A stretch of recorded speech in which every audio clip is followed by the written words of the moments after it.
Hey, Monica, did you know it's now even easier to listen to Round the Hay Bale podcast? What? Really? How easy? That's right. All you have to do is say, Alexa, play Round the Hay Bale podcast. Playing Round the Hay Bale from Apple Podcasts. Ooh, we fancy. Tune in to Round the Hay Bale every Monday at 9 a.m. Central.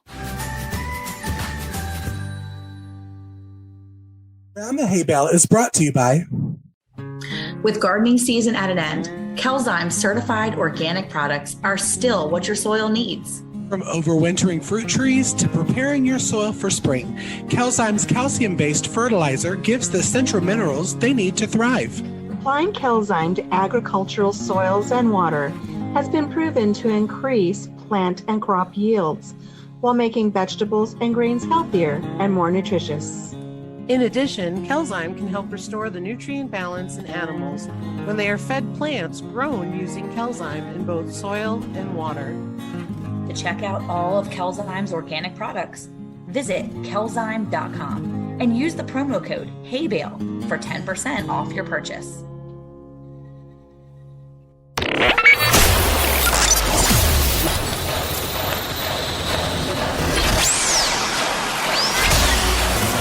Grab a cup of joe and gather round the hay bale with your hosts, Alicia from Country Mama Musings, Casey from Ormsby Farms, Lisa from Yogi Hollow Farm, and Monica from Bland's Promised Land Ranch. Now, here they are. Hey, y'all. Hey.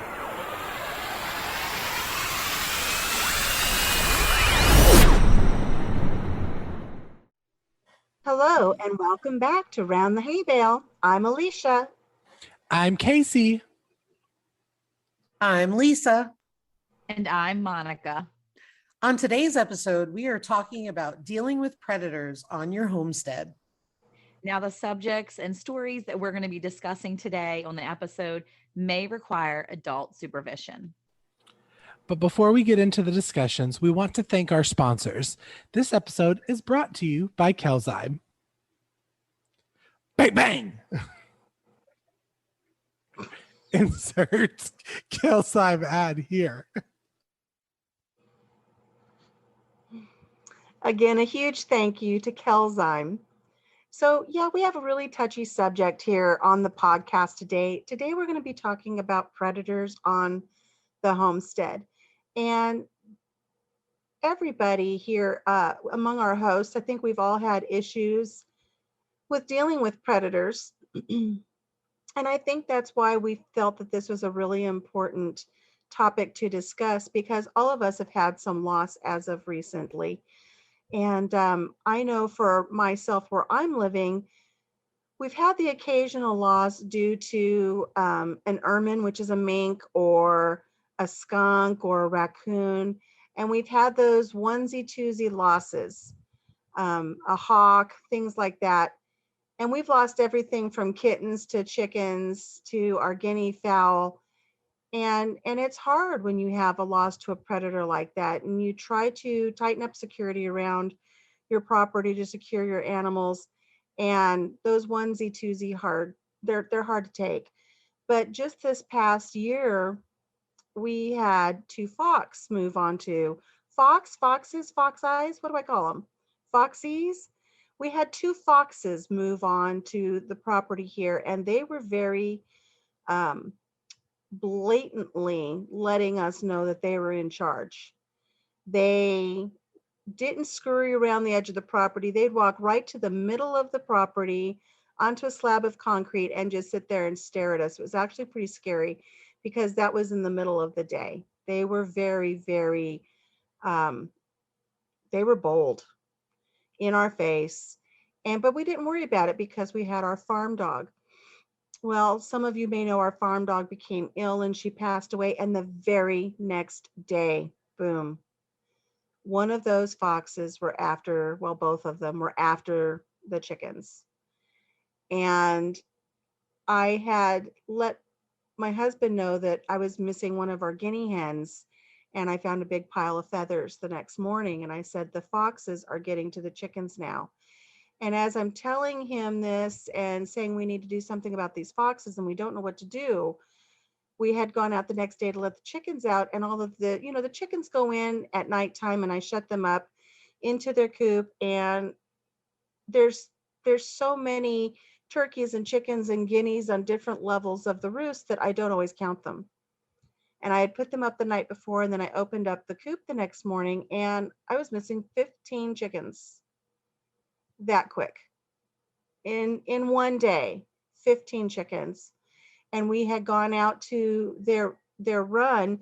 They were not in an enclosed run, but they did have an enclosure, and they also have their enclosed 1-acre orchard that they like to free range in.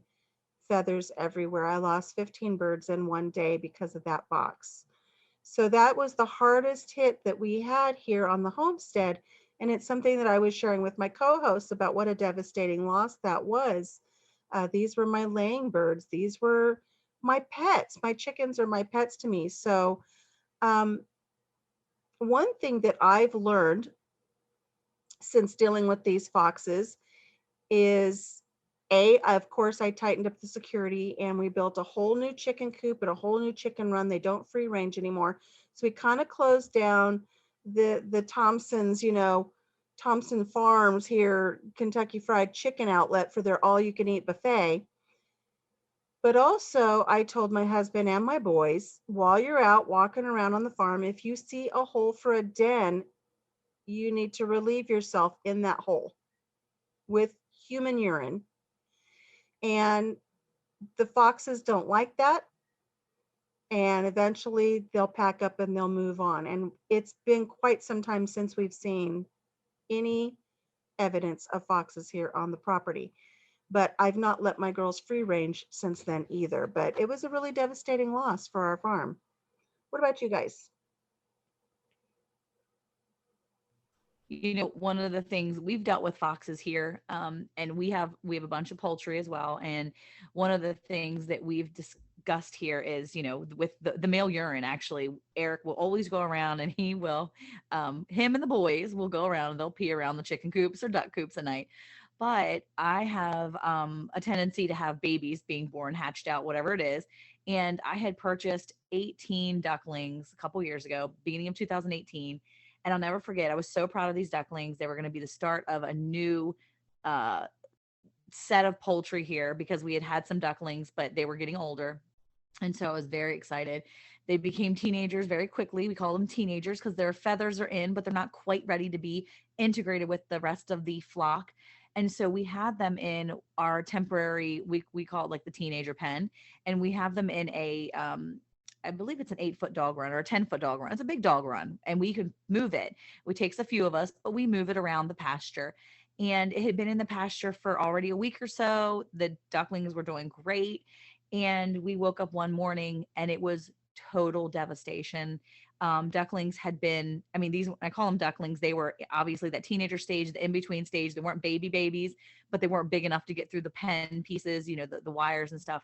And they had been attacked by some sort of dog. We found out later it was a fox overnight. And the fox's den was in the back of our pasture in our wood pile. So the fox had created a den in our wood pile, was coming up in the middle of the night and snacking on our poultry. And we had to be prepared in a few ways. One, we found the holes that they were digging through, but not only were they digging under, but we found out that they were actually reaching their paws through the holes in the run, snatching the ducklings and ripping them in half. And so there were at least 3 ducklings that one of my sons had to put down because they were still alive with half of their bodies there. And I'd never seen that type of destruction. I had seen dead animals. I had seen a hawk come by, pick up a meat bird and drop it from I don't know how many feet in the air in the middle of the afternoon. And I was like, what? I was getting my hair done, and I was 8 months pregnant, and I go running out there like a maniac, flailing my arms at this hawk, put my bird down. And he did, and it died, and it was awful, but I'd never seen this type of destruction. We had no idea who was causing it. We thought maybe it was something out there. So we got a game cam, and we put a game cam out there, and we finally figured out what it was after 2 nights. We couldn't really catch it the first night, but the second night we caught it, and we saw that this fox was coming back night after night, and he was coming back and walking around, and he saw the things that we had done to shore up the place the first night. We figured he's not coming back. He sees that he can't get in. But sure enough, the second night after we had fixed the problems, what we thought was fixed for the problems, they weren't fixed. And he was back again the second night, ready to see if there was more he could get into. And so we had made sure that each night everything was buttoned up a little tighter. We put bricks in the holes we filled in. We even put our dog's feces in the holes, filled the holes in with bricks and extra. I mean, we did everything we could think of. And thankfully, one of those things worked. But it was a really hard lesson for me because I was not prepared to have to finish off the ducklings, if you will. I wasn't prepared for that. I thought, oh, a predator comes, it kills your animals, and it's done. That's what I've seen before. That had been my experience over the 3 or 4 years that I had been here. That was the experience I had. And I was really devastated to see that we had to finish something that another animal had started. And it was horrifying to me. I was so upset about it. But I'm thankful that I had the support from my family to be able to help us do that. And we had the game cam to be able to see who the animal was, and we had the right mind to be able to deal with it in some sense of the resources that we had. And that really is the hardest part, is having to finish off an animal that a predator has not completed its job on, so to speak. I mean, because I know when we had, we have coyotes, we have all sorts of animals here. Knock on wood, we have not had an issue with any wild animals. I mean, obviously we've had an owl come and get some of our flock. We didn't witness it, but we know it was an owl by the lack of evidence, so to speak. And we've learned that not letting them free range on those overcast days are really huge, right? Because especially before a winter storm, when all the other prey animals are bulking up on food. But I do know we had a domesticated animal come in and take our chickens. And I think for me, in addition to the fact that it was domesticated really bothered me, because it didn't belong here. Like a coyote, I guess I'm trying to sugarcoat it because I don't want to offend people, but the reality of it is if a coyote came in here and got animals, I'm in a coyote's territory. Don't get me wrong, I'm going to be angry and I'm going to be upset, but I'm also infringing on the coyote's territory. A golden doodle, no, this is my land, this is my property. And I do know that, like Alicia was saying, chickens are her pets. Our chickens are our pets, and the laying chickens bring us a lot of joy. They bring us breeding animals bring us a lot of joy. And to have to finish off, for example, we had the bearded lady. We called her the bearded lady. She was an Easter egger.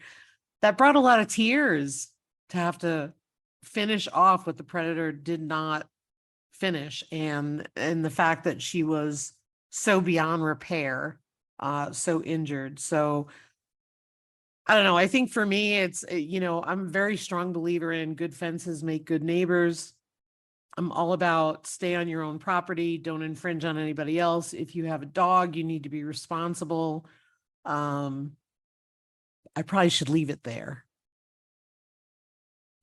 Well, I will say you mentioned about the dog real quick too, before we maybe talk about other types of predators. We had a domesticated dog attack one of our cattle, our large cattle. I mean, she's a full grown cattle. And so we're looking at a 1,200-pound animal easily. And she was attacked by dogs. Dogs will pack up. Even domesticated dogs will pack up. And they actually got her when she was on the ground, and they tore her back end up, because that's what they go for first. It was not coyotes. It was in the middle of the day. And she was on a property that wasn't ours. And we got a phone call and we said, we heard that this has happened, and we went to get her.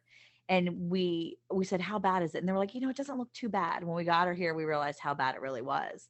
And beyond the fact that now she did not have to be put down, we were able to treat her and care for her. But this was a very gentle Hereford that we have that is a breeding mama. And at this point, we thought, how will this damage her for the future? Will she be able to conceive? She hadn't had a baby yet. She was only just about 2 at the time. So she was just coming up on breeding age for us here. And we were like, okay, One, how will this affect her in the future? Will she be able to breed? Will she be able to calve properly? Will she need help calving? And will she be more afraid of animals and the dogs? Because we have blue heelers and we have dogs that are here, and our blue heelers will, move the cattle. They're not aggressive, but they will nip at their heels. That's their job. But none of our animals, none of our dogs will aggressively attack any of our large animals. That's not their job. They know that, and that's what they're for. But this dog really messed her up, and unfortunately she used to be really sweet to get in the chute to be able to load up or move or whatever. And after this event, she had to be in the chute every single day for a cleaning and a we had to take care of her for several weeks. And after 2 and 3 weeks of her being cared for, she is one of our hardest mamas to load now. She was able to successfully have 2 calves unassisted, no problems. And she has one of the most gorgeous little baby Herefords we could ever have seen ever here on the ranch. But I will tell you that she is not an easy mama to load. She does not want to get in that chute. I think they remember. And it's hard because you have a predator that does one thing with killing an animal, but there's another thing that can be said for predators that leave that emotional baggage. We even have a rabbit who was attacked by a snake.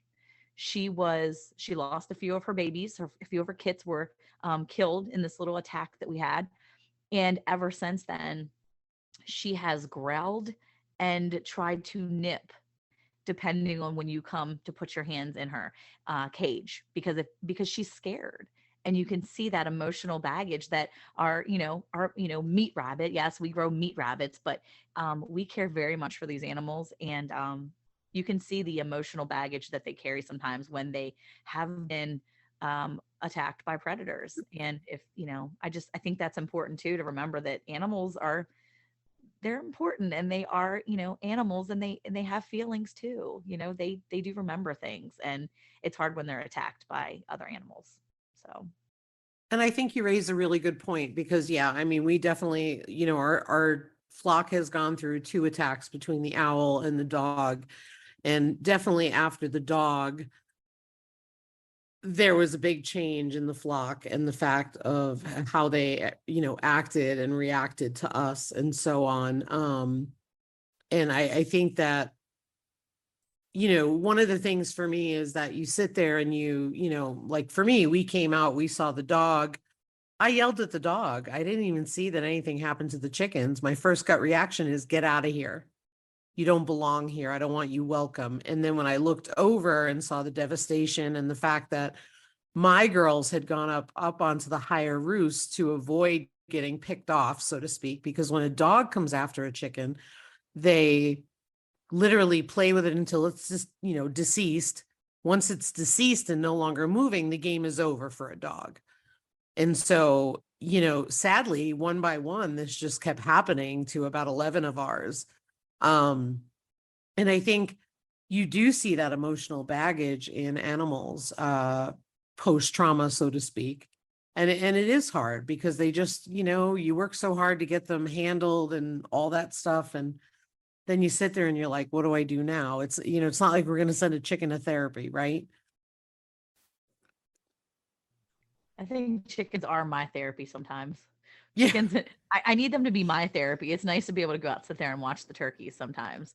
So, we're talking about animals being predators for other animals and the loss of animal lives. But, there's other predators on the homestead, predators in our garden as well. Casey, do you have anything to speak to in relation to garden predators? Well, I was definitely going to say first, when hearing of all the different stories, which have been traumatizing for me too, to even hear the stories, because for those of you that listen, the 4 of us actually do talk off screen, so it's not like the 4 of us just see each other once a week.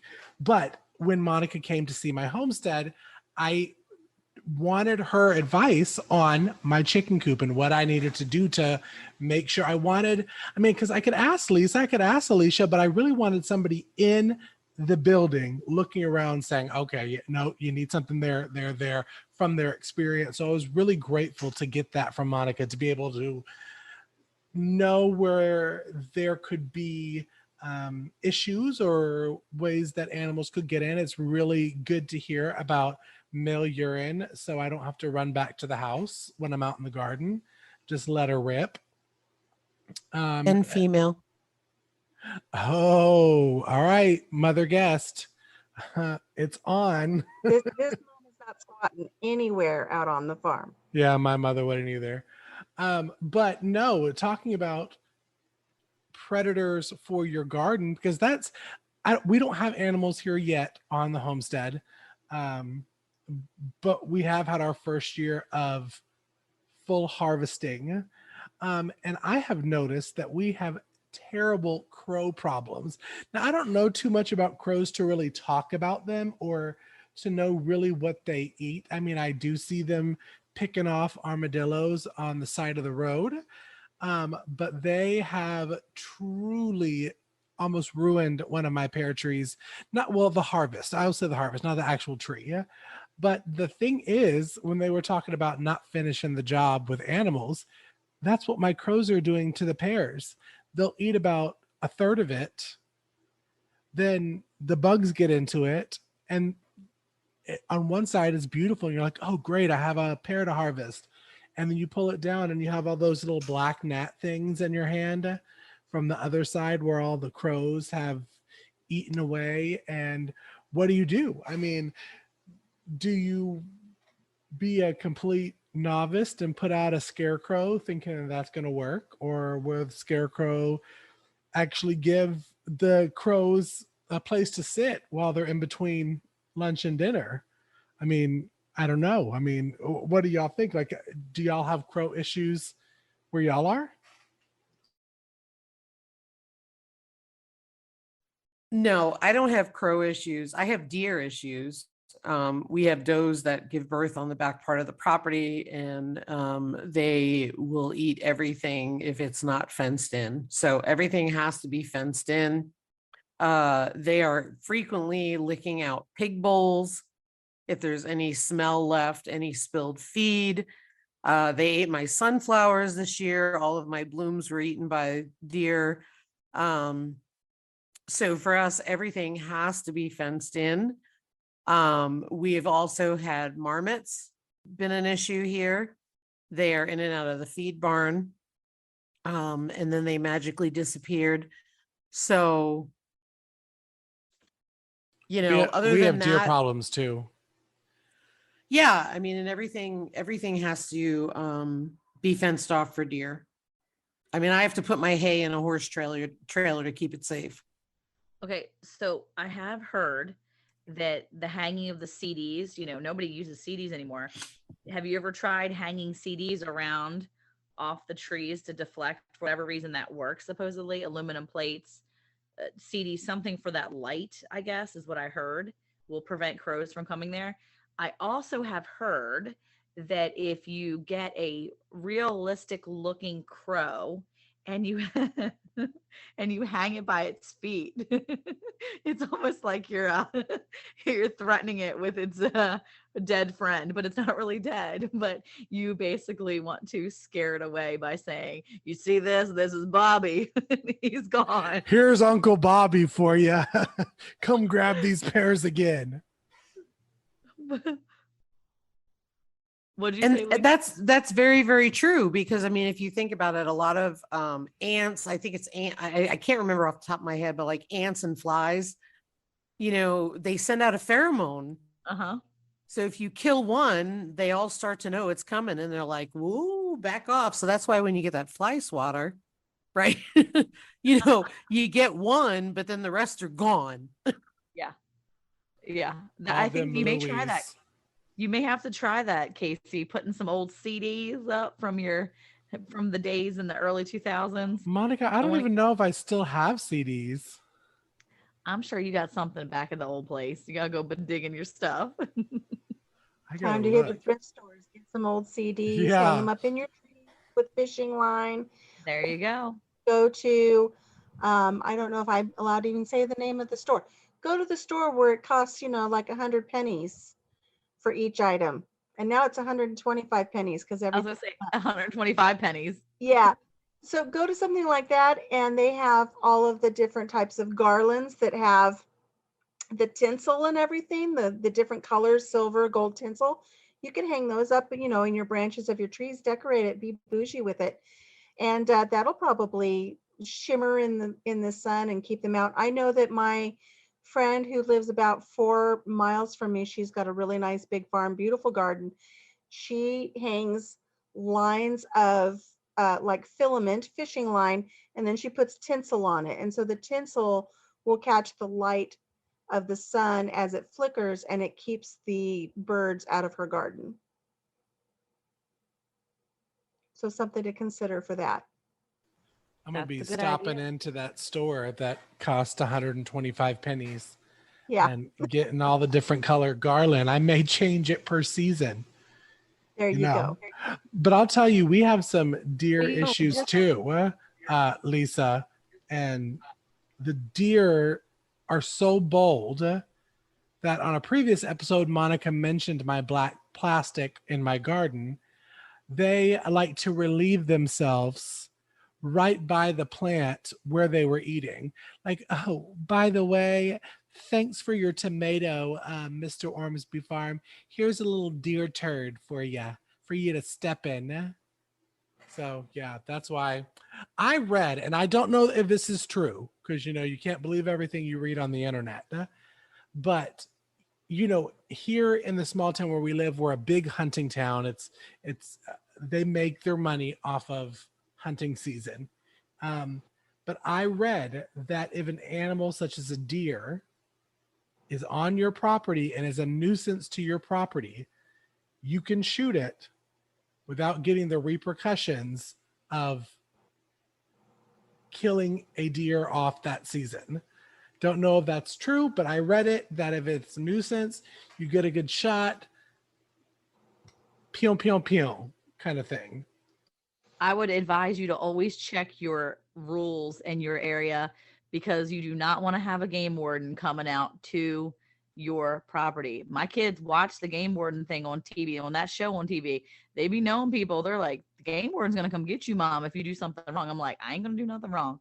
Don't worry, baby. Like, you got to know your rules. Make sure if you are listening to this, Casey may or may not be true. However, make sure you check your laws in your area. Before you go be pew pew pewing anybody or anything, not body, anything, any animal, not a person, only an animal, like that's trying to anyway, no people ever, only animals, but not anyway, only if it's real. Okay, so hey, so there's another animal that's a predator in my garden that I absolutely hate. And so I know some people use the black lights to see them, and it's that hornworm, that pesky hornworm that gets on your tomatoes. And the funny thing is that because I'm such a homeschool mom, like the first time I saw them last year, I was like, oh my gosh, they're so cute. And I'm like flicking them off into a little container. And I'm like, hey guys, you want to see this thing turn into a moth or a caterpillar or whatever you want to see it turn into something?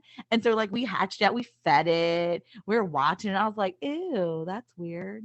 And so we thought it was cute.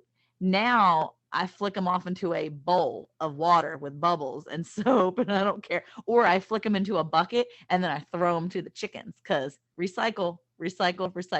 Anyway, but yeah, hornworms are a nasty predator in my garden. And I know that that's something that a lot of people have issues with, and I would consider them a predator of my tomato plants, because I know a lot of people has issues with them, and sometimes people are like, oh, look, it's a worm. You can't really see them all the time. They're really sneaky. I don't have any this year that I've seen, but my biggest nemesis right now are the grasshoppers. I'm gonna tell you what, grasshoppers, they're loving my garden. Grasshoppers are my- insane up here in Iowa right now. If you go out and look in our field where we have a lot of weeds growing now that the chickens aren't free ranging, but every leaf looks like confetti has been cut out of it with a little hole puncher. All of the leaves have holes in them everywhere. And they're starting to get to my garden. There are hundreds and thousands of grasshoppers everywhere. You cannot walk outside without them flying into you. I don't know where they all came from this year, but they're awful. And they've completely decimated my son's garden. So Well, how do you get rid of them? I don't think you really can. We're just dealing with them. I don't know how to get rid of them. So one of the ways I did it recently, because Eric had suggested, he's like, why don't we let the Muscovies in here and see if they can get them? So we started letting the Muscovies kind of free range in my garden, which is no normally. Well, they did great until Eric realized they started eating the peppers off the low-lying pepper parts of the plants. And then he started getting angry that the Muscovies were in there.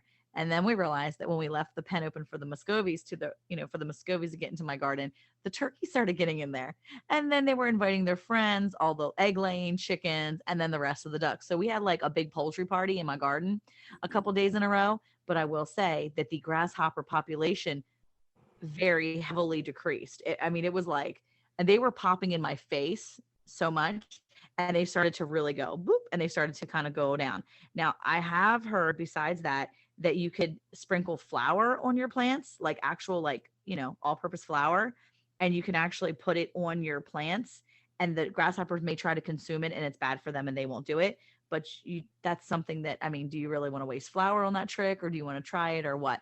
But it might be worth a try over here, because honestly, they're bad. They're bad over here too. As a matter of fact, I saw a few the other day. They were actively making babies, and I was like, no, you gotta be stopping this.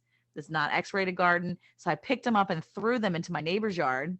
And and then I was pretty sure that when I did that, You've heard it here first, y'all, right here Yeah. on Around the Hay Bale. Nobody lives there. It's cool. But if somebody does move in there, I won't be throwing grasshoppers in your yard. Okay, I probably still will, but it'll be fine because, it's fine.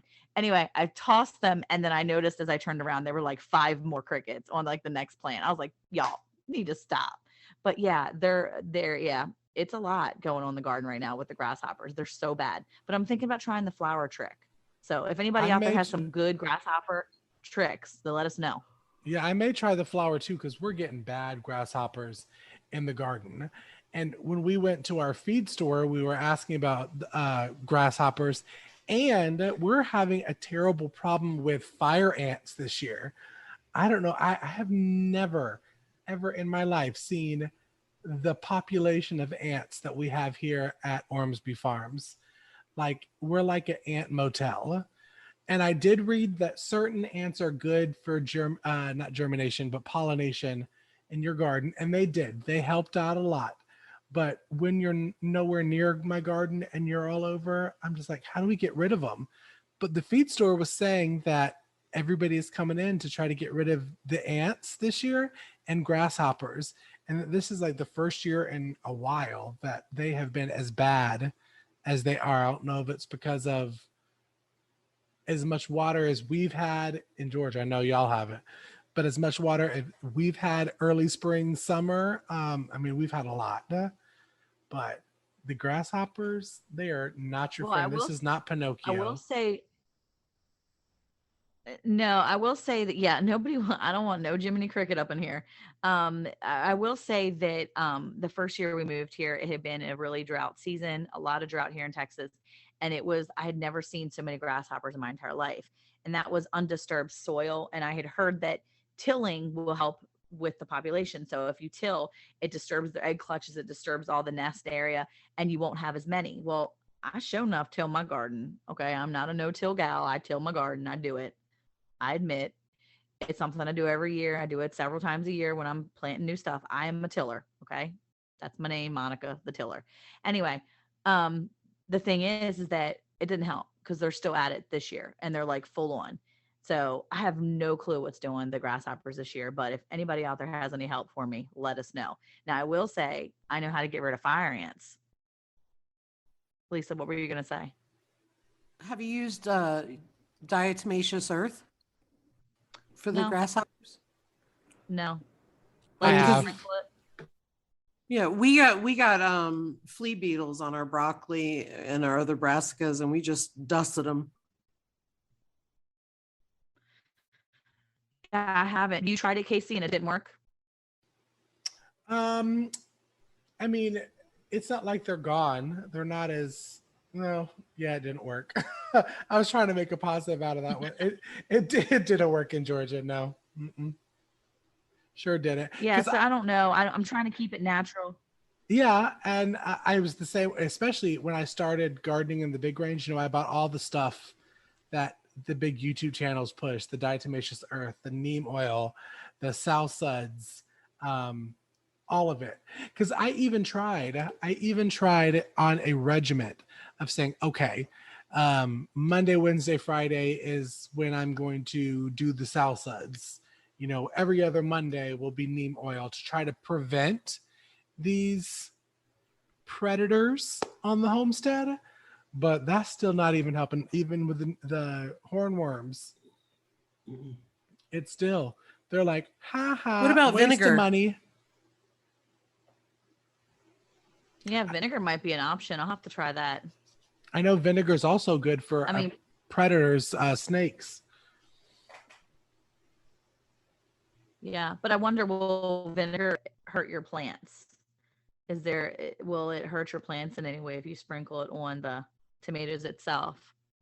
I mean, vinegar and tomatoes usually go together in my book, but I don't know about the plants themselves. I'm Yeah, wondering. add a little balsamic vinegar to it and salt. Yeah, that'll help right there. So I can tell you from experience, Casey, that if you're looking to get rid of fire ants or ants in general, because we get them a lot here, I know my husband actually worked with, because Eric works with a lot of contractors at his industry, and he had a pest control guy come in a few years ago and say his wife, believe it or not, the pest control guy was saying his wife was allergic to chemicals that they use in a lot of the pest control stuff. And so they had a problem with fire ants at their house. And we obviously have fire ant issues here, and several of my kids have a little bit more intense or allergic responses to them. And so the minute they get stung by bit by or stung by a fire ant, it usually turns into something a lot more serious than it should. So the pest control guy told Eric that he sprinkles oats in and around his fire ant hills.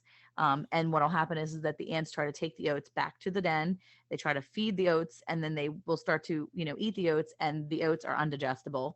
And so they basically, kind of implode and they die because they can't digest the oats. And so we have done that for years now.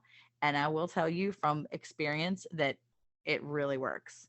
And it's amazing. And so we keep an extra bag of oats here just for fire ants, because of the fact that we know that if we really have to be diligent about our kids not getting stung by fire ants.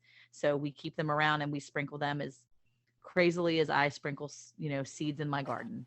I mean, Like a pretty princess, sprinkle it out. You saw it, Monica, at the farm, that literally we took like 5 steps. And no, I told Monica, so funny side story. So my mother, before Monica got there, was like, make sure you warn Monica that we have a lot of fire ants. I was like, Mom, she's a farmer's wife. I think she kind of knows that, farms have ants, but I'll tell her. Yes, I'll tell her. So we're going out to do the tour and to shoot videos. And I was like, Monica, Mother Guest just wants you to know that we have a really bad ant problem. Monica's like, yeah, okay, cool. So we're walking, and like 4 feet into the orchard, one of Monica's kids steps in the ant hole, and then like 2 more steps up front, a second. I think you had 4 go down at Ormsby Farm, right? 4 of the kids went down with ant bites. I think 4 of the kids ended up with ant bites, and 2 of those 4 are ones that have nasty allergic reactions, and not necessarily allergic. I won't say they're allergic because that is a very serious thing. They're not anaphylactic. However, 2 of those 4 kids actually, whenever they get stung by fire ants, they will usually end up with some massive swelling. And both of those kids have also gotten cellulitis from a simple fire ant sting in the past. And so once you get something like that, you tend to get it easier. And yes, my kids will have, now thankfully they were fine after that. They are really aware and hyper vigilant on how to take care of fire ant stings. And so they immediately went inside your place and they washed it off with soap and water. And then they added my essential oils that I often carry with me for these things. And they started treating themselves, but they know how to do it because, it's important. But yeah, no, y'all, it was a duffel bag of essential oils. It was, I'm here to say for our listeners, when Monica talks about her essential oils, it is like a body bag that she's hauling around full of essential oils. You know, like one of those, the old like salesmen that had like the jackets and would pop it open and like things would like fall out and there's like the different shelves. That was the Monica with her essential oils. No. That's a big difference between that and a body bag. I envisioned something completely different. I was carrying 2 little tiny 31 totes. Okay. They were little baby bags. They were organized by essential oil roller bottles. Okay. It was very mild. It could have been worse. I was packing light, y'all, because I wanted to make sure I had room for other stuff, but it could have been way worse than what I did. But see, that's the important thing. Always be prepared. Have a plan B. I was prepared for stings and bites because my children inevitably you'll say, oh, see that thing over there? That giant hill, because there was a big mound out in that yard. And I was like, okay, guys, don't step in here. And they were like, no problem, Mom. But then they did the river dance in like 3 other piles. So yeah, it's inevitable the kids are going to step in something, but fire ants are no joke. I'm telling you, oats really work, Casey. So get yourself a little cheapy I need box to of get oats. some. Nothing's cheap nowadays. Yeah. You need to go find some oats at the big box store or somewhere where you can get them a little bit less expensive, and that way you can sprinkle them all for your ant friends.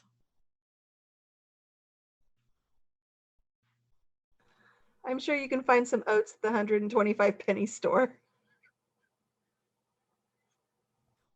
Yeah, that's true. You might be able to. You probably could now. By the way, Monica, I'm just going to say, when you were talking about your rollers, I was joking, y'all. She wasn't bringing that big of a one, but that roller that you left me works amazing. So I may be carrying the body bag of essential oils when I travel, of only that roller. I won't talk about the roller because it will sell out. I want it because I love it and it calms me down. And it keeps my mind off of predators on the homestead. It keeps your mind off of predators on your homestead. I was just bringing it back in. Yeah. Well, it's true though. There's a lot of things to be said for predators, whether they're in your garden or in your animal areas. There's predators everywhere. And always, I guess what's the saying? An ounce of prevention is worth a pound of cure. There you go. And I think that's the smartest thing is the prevention is super important.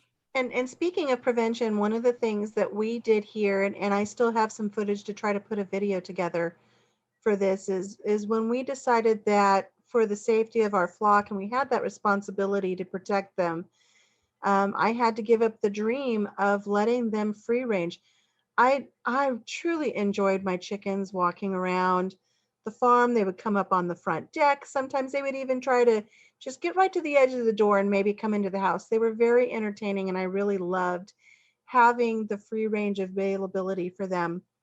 But we had to be responsible and build that new coop, really tighten up security, and we've built them a really big, beautiful run that we will still be adding on to. It's going to be a little Taj Mahal of chicken coops for them. And one of the things that we did is we got the welded wire hardware cloth, and every panel of that chicken coop has the welded wire hardware cloth. And not only is it secured very, very strongly to every 2x6 that we used for the framework of that coop, but it also comes down at a 90-degree angle and comes out 2 feet from the chicken coop on the ground. And then we've piled dirt on top of that, and I'm growing oats on top of that. And then every day I go out and I pull some of the oats and I throw it into the chicken coop for the chickens. They love it. But that way, if that fox decides to come back and think he's going to dig in and get some dinner, he's going to be met with a 2-foot length of this hardware cloth, and he's not going to be able to dig down at the edge of the coop there. Now, there's a reason why they have that saying, sly as a fox.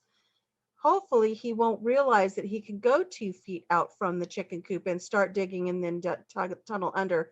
I check every day to see if there's any ground disruption around the chicken coop, and so far nothing.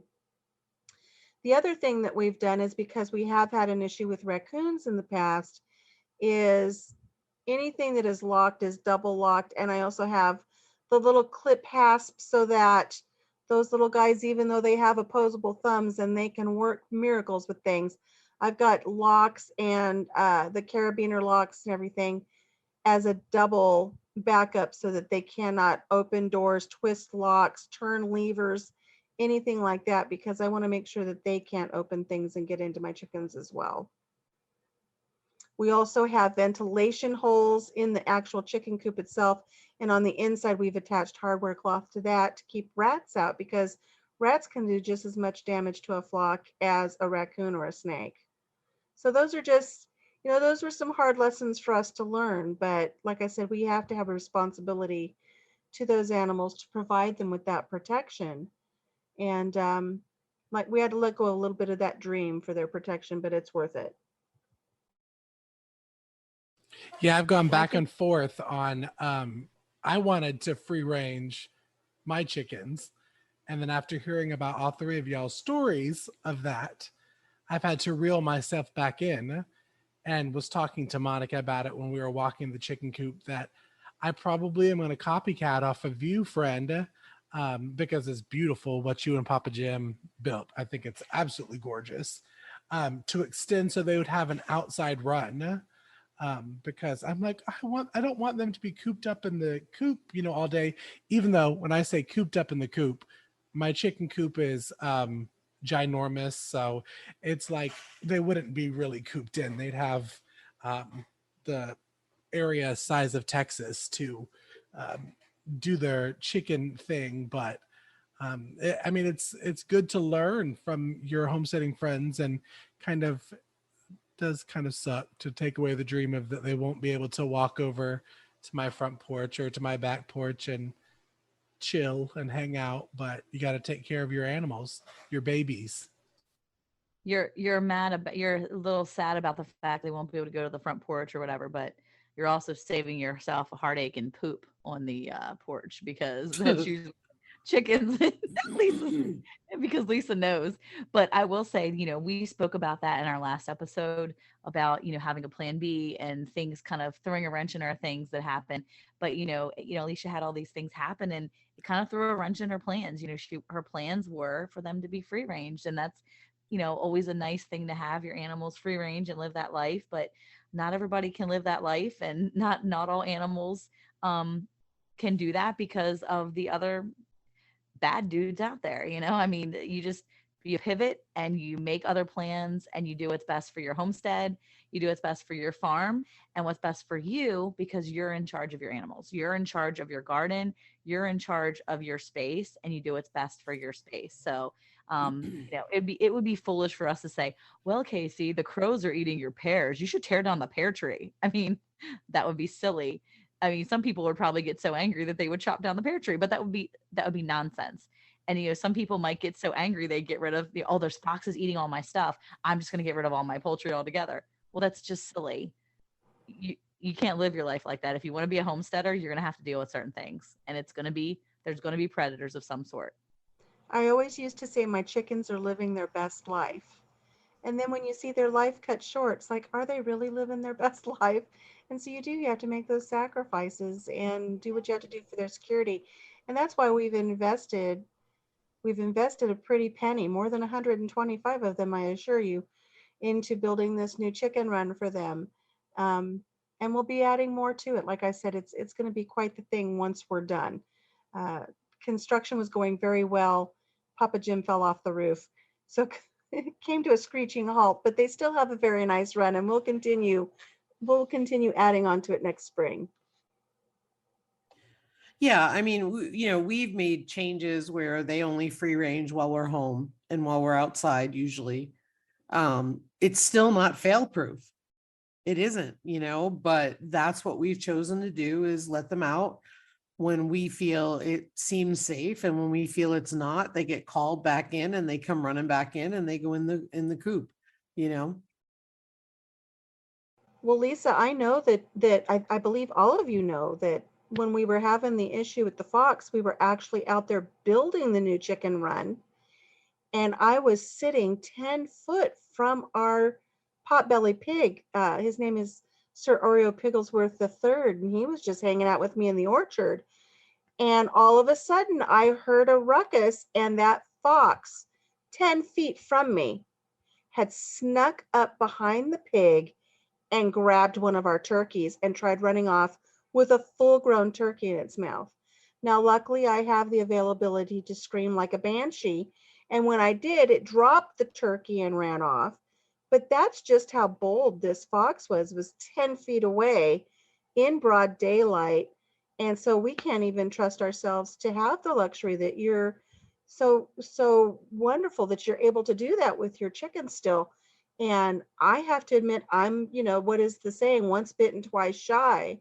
I've experienced that loss, and it was such a great loss all at once that, I mean, it's heartbreaking to sit and watch my ducks just sit at the edge of their pen. We built them a really nice pen separate from the chickens, and they just sit there and they look out at the orchard. And yes, they could probably really take care of our grasshoppers, but I would just feel terrible if I opened it up and said, okay, guys, go out and eat all the grasshoppers you can, and let 3 out and only 2 come back, or 1 come back, or none come back. I would be heartbroken because it's been a really tough year with loss. So I'm going to just go ahead and accept the grasshoppers. I might go out there and zhuzh a little bit of flour all over the place. I don't know. That makes me wonder, is it just that they don't like the flower, Monica, or is it that it's irritating on the thorax of the insect and then they die? And am I going to be walking on a bunch of Rice crispy critters as I walk to the chicken coop through my garden? Are they going to be crunching underneath my shoes? That's what worries me. So apparently, I did just take that detour. Apparently the all-purpose flour will become sticky when the grasshoppers try to eat it, causing their mouth parts to gum up, and they will then starve. So it depends on how you want to cause the slow, unfortunate death of grasshoppers. When you wish upon a star. He's a cricket. He's not a grasshopper. Oh. But let me just tell you, I am all in for the all-purpose flour. I mean, look, they may get dry mouth, but you know what? At least they're not be eating my stuff. They'll be like, nope, no more. So I'll be taking a bunch of grasshoppers and throwing them out there for my chickens and ducks. I'm just saying, my chickens and ducks and turkeys, they're going to be eating some good stuff, because when them jokers are dropping to the ground in my yard, because that's where they're dropping to the ground before I throw them into the neighbor's yard, I will be picking them up off of my ground and giving them to the chickens and ducks and turkeys that are waiting at the fence line, because they think that's their private area now. They're basically breaded. One day they're going to be breaded. It's going to be fine. You know what? Little cotton mouth never hurt nobody except for the grasshoppers.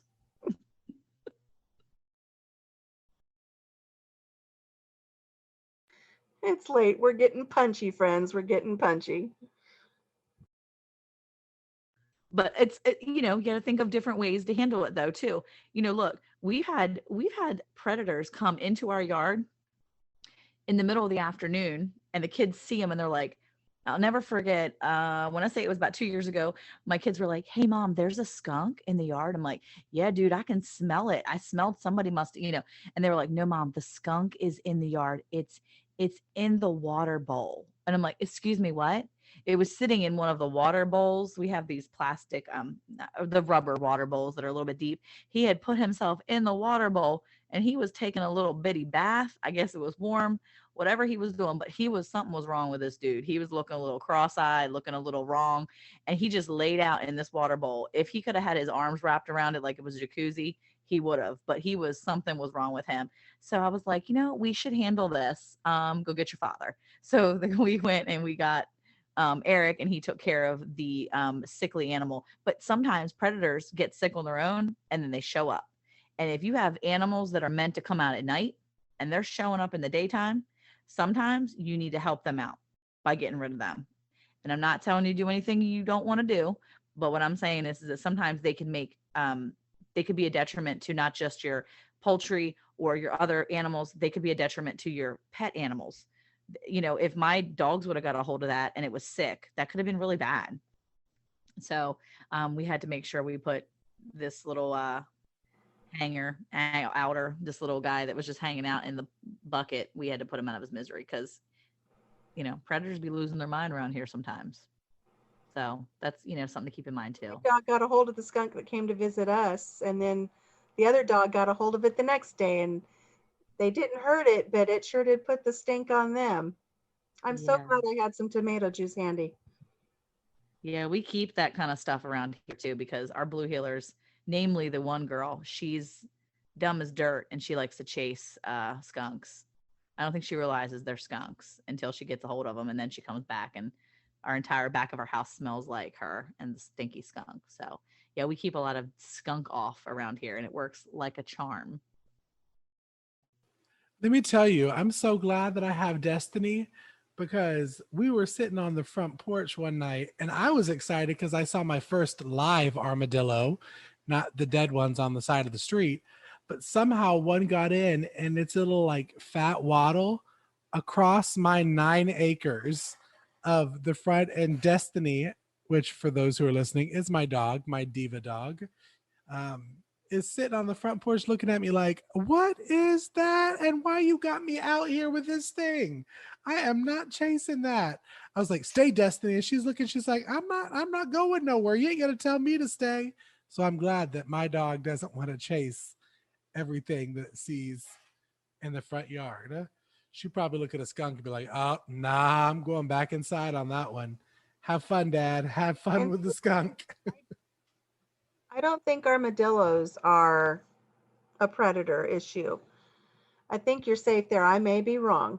But the skunks definitely, badgers, raccoons, hawks, eagles, fox, and of course the rogue packs of dogs that we've had to deal with out here in the country as well. And those stinking grasshoppers. I think that's a hard thing to remember is that when you do live in the country, if you live in town, it's one thing, you may not see the dogs as much, but when you live in the country, a lot of people they think of that as their personal dumping grounds. And so out where we live inside of a community, kind of. We live on the kind of back end of a community, but it is an area where it is full of dogs that are loose. The people, horrible, nasty, ridiculously selfish people. I will say that. I don't have enough bad words to say about these people that take and they dump their animals. It is the most disgusting thing. And they take these animals and they dump them off. And now they have nowhere to go. They're scared and they're helpless. And oftentimes they get killed or they starve to death. But, you know, even more, sometimes I wonder how many of them do pack up with other loose dogs. And now you've got a whole mess of predators that were once beloved family pets, but now they are wild and they're just looking for food. And so many of them weren't raised around other smaller animals. And now they're coming for your poultry. Now they're coming for your small dogs or your cats. And it's just mean. It's just awful that people do that. And when you're in the country, that's a thing. And, you know, we don't like that around here. And so I have dogs to handle that usually. Yeah, we get a lot of animals dumped out here where we are as well. Yeah. Yeah, I think that, you know, there's a lot of, one of the things to point out about predators is they always come back and they keep coming back once they know they have an easy buffet, if you will. I think that we had a really great conversation about, you know, various predators and all, you know, ways to deal with it and so on. But I think what we should do now is it's time to hear more from our sponsors. With gardening season at an end, Kelzyme certified organic products are still what your soil needs. From overwintering fruit trees to preparing your soil for spring, Kelzyme's calcium-based fertilizer gives the essential minerals they need to thrive. Applying Kelzyme to agricultural soils and water has been proven to increase plant and crop yields while making vegetables and grains healthier and more nutritious. In addition, Kelzyme can help restore the nutrient balance in animals when they are fed plants grown using Kelzyme in both soil and water. To check out all of Kelzyme's organic products, visit kelzyme.com and use the promo code HAYBALE for 10% off your purchase. Oh, y'all, thank you so much for stopping by the hay bale. We hope you take away some of the tips and some of the things that we've talked about today from our conversation, and making sure that you have a plan set in place for your homestead, and you have heard about some of the ways we have handled the predators on our homestead. And next week on our podcast, we are talking about preparing your fall garden. So our friend and sponsor from Calzyme, Stina, will be joining us. If you're enjoying our third season of the podcast, add us to your favorites by pressing the plus or follow button. Rating the podcast and leaving comments helps us grow, and we appreciate y'all so much. All righty, friends. Thank you so much for joining us, and we will see you again on next week's episode.